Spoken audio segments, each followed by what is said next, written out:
Eh bien, bonjour à tous. Donc aujourd'hui, petite vidéo rapide pour le Truma Combi. Donc pour le changement de commande de Truma. Donc comme vous pouvez voir, moi j'avais cette commande qui était auparavant sur mon camping-car livrée avec. Donc la commande banale, hein, c'est la commande de Truma qui livre d'origine le camping-car. Donc pour moi, c'est toujours un Nevis, hein, comme vous le savez si vous avez vu mes précédentes vidéos. Donc je vais vous expliquer rapidement ce que j'ai fait aujourd'hui, hein. C'est assez surprenant parce que en fait alors le problème c'est que moi j'avais pas du tout la notion de la température que je mettais comme chauffage. Donc en fait j'allumais le chauffage, hein, comme vous pouvez le voir là sur la molette, hein. Je pense que beaucoup de personnes qui ont des camping-cars sont équipées avec ce système. Donc voilà, donc là moi je mettais mon chauffage sur cette commande là. Donc celle-là, voilà, et donc je le réglais, donc soit sur 1, soit sur 2, soit sur 3, 4 ou 5. Donc il faisait soit toujours trop chaud, soit pas assez.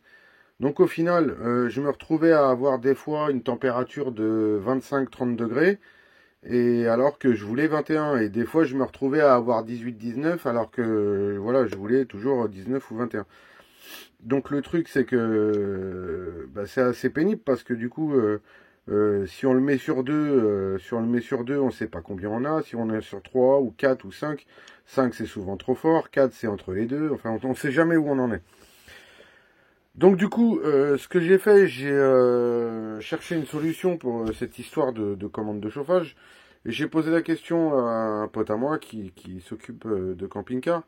Et lui m'a conseillé de mettre une commande de Combi 6. Donc je savais pas que ça s'adaptait.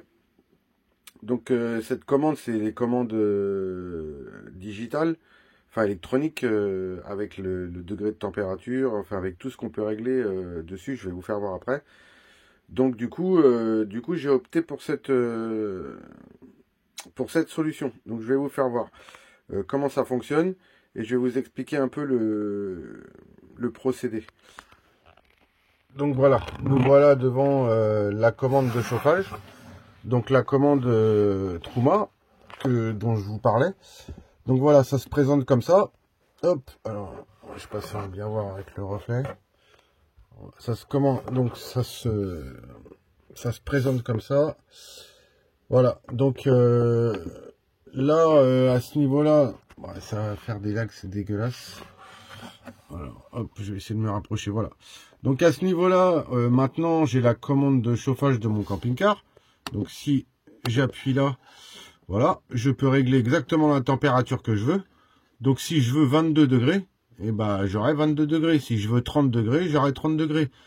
Moi, ce qui m'importait le plus, c'est pendant l'hivernage. Donc comme je laisse mon camping-car dehors, je voulais impérativement qu'il fasse un minimum de 10-12 degrés dans mon camping-car. Donc là, avec l'ancien système, je ne pouvais pas faire ça. C'était impossible de faire ça. Voilà, donc maintenant en fait, avec cette commande déportée que j'ai mis, qui s'adapte parfaitement avec l'ancien système, hein. Vous avez absolument rien à changer. C'est la même prise Ethernet, c'est exactement le même truc. J'ai juste agrandi le trou derrière pour fixer ma commande. Donc voilà, il y a juste un plus un moins à ramener à la batterie qui est préconisé. Donc j'aurais pu me prendre sur un plus un moins que j'ai déjà derrière, hein, sur les commandes de mon panneau ou sur quoi que ce soit. Mais bon, le mec qui m'a conseillé de mettre ça m'a conseillé de ramener direct un plus et un moins batterie. Donc c'est ce que j'ai fait, c'est ce qui a été le plus pénible, hein, dans l'installation. Voilà, donc comme je vous disais, là j'ai donc ma commande de chauffage. Voilà. Faut savoir que moi c'est un combi 4 que j'ai, hein. Donc pour ceux qui ont la 5 et la 6, ils auront le système de ventilation que moi j'ai pas. Moi en fait le système de ventilation que j'ai, c'est comment dire, ça va me commander le chauffage. Voilà, moi ça m'intéresse pas. Et ça donc c'est pour l'eau chaude. Voilà, donc mode économique, mode haute. Donc économique ça sera 40 degrés. Haute ça sera 60 degrés. Et boost, alors a priori ça l'envoie pendant 40 minutes à pleine puissance. D'après ce que j'ai lu sur le manuel, bon, faut que je me penche dessus, peut-être que je me trompe. Mettez-moi dans les commentaires si vous savez ce que ça veut dire. Voilà, l'avantage avec cette commande, donc comme je vous expliquais, c'est que je peux déjà d'une part régler ma température exacte que je veux. Donc comme je vous dis, si je veux pendant que je l'hiverne, si je veux mettre mon chauffage en permanence à 12 degrés dans le camping-car, et ben je mets 12 degrés, j'appuie et mon camping-car, bon bien sûr sur le gaz, parce que mon Truma à moi ne fonctionne pas sur le 220, donc sur le combi 4. Ceux qui ont le combi 6 fonctionnent aussi sur le 220, donc ils n'auront pas ce genre de problème. Moi, donc ça fonctionnera essentiellement au gaz, principalement même. Et donc voilà, donc j'aurai en permanence 13 degrés dans mon camping-car. Ce qui m'empêche, enfin ce qui m'évite de mettre un petit radiateur comme j'avais mis avant. Hein. J'avais mis un petit radiateur électrique qui me coûtait sûrement assez cher parce que c'était un 1200 watts. Et j'avais toujours pas la température, je savais jamais combien il faisait dans le camping-car. Donc je me fiais à un petit thermomètre que j'avais mis, qui était peut-être sûrement pas fiable non plus. Enfin bref. Donc voilà. Donc là, ça va me servir à ça. Et donc, ce qui est super intéressant aussi sur ce système, c'est que maintenant, je peux planifier donc le départ de mon chauffage. Donc voilà. Donc si je veux qu'à partir de la tombée de la nuit, on va dire à 18h, 18h, il commence et qu'à partir de, on va dire, je sais pas, c'est 8h le matin, il s'arrête. Ben voilà, mon chauffage commencera à 18h et s'arrêtera à 8h le matin avec une température par exemple de 15 degrés. Voilà, là, donc au niveau de l'eau, on s'en fout. Et au niveau de ça, ça sera en mode high ou en mode éco. Donc moi je vais le mettre en mode éco. Et voilà. Donc là, ma minuterie est mise en route. À partir de demain matin, à 8h, mon chauffage va se couper. Voilà, et il se rallumera à l'heure définie. Donc ça, c'est assez génial parce que en fait, la journée, quand on a des bonnes températures, la journée qui fait super chaud, super chaud, je m'entends comme là, où la journée il faisait 10-12 degrés et que la nuit ça descendait à 2-3 degrés, ben forcément dans le camping-car ça se ressent. Et donc on chauffe pas de la même manière. Donc voilà. Donc l'avantage de ce truc-là, franchement, moi je trouve ça génial. Et franchement, je regrette absolument pas. Donc faut savoir que la commande elle coûte un petit peu cher. Voilà. Donc je vous laisse aller voir sur internet. Ça coûte un petit billet quand même. Mais bon, honnêtement, ça vaut le coup. Je sais pas l'utilité que vous en avez, mais moi en tout cas franchement ça va me rendre un grand service. Donc concernant l'installation, alors je vais vous faire voir un peu ce que j'ai fait.